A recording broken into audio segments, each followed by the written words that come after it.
Ay, magkano po ba? 120. Hi guys. Ang talaga, yung aga-agang artaray ko.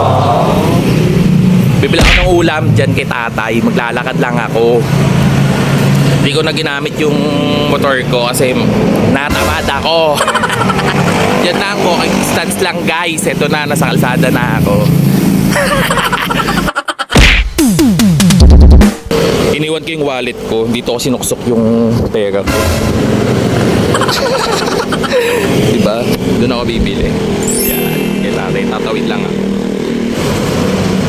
Ano ulam nila to?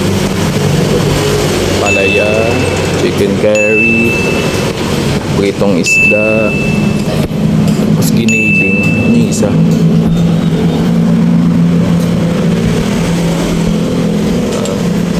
Baboy. Ewan ko nung luto yan. Wow, dinuguan. Tayo pabili nga po. Nakain pa si tatay.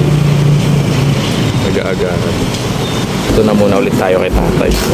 Ito tayo. Itong giniling. Tsaka ito tayo. Dinuguan. Tapo. Dalawang ulam ko guys. Isang giniling tsaka dinuguan. Buti hindi na masyadong umuulan. Makulimlim lang guys.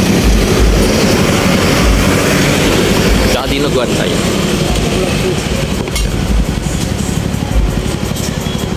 Ito ako nakakain dati. Yung wala pang motor. Yan, ito ako nakakain.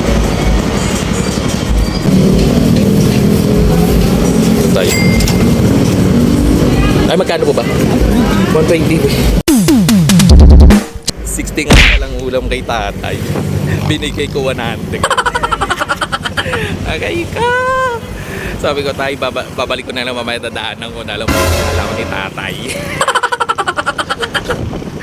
Si Began, papasok na siya. Papasok na si Began kasi opening siya. Nakurang kay tatay. Nagulit si tatay kay action ni tatay. Ba't isang daan? Tayo magkano po ba? 60 ang isang ulam. Sige tayo, balik ko na mamaya. Total dyan lang din naman ako sa ano. Sabi ko, dadaanan ko na lang. Agay ka!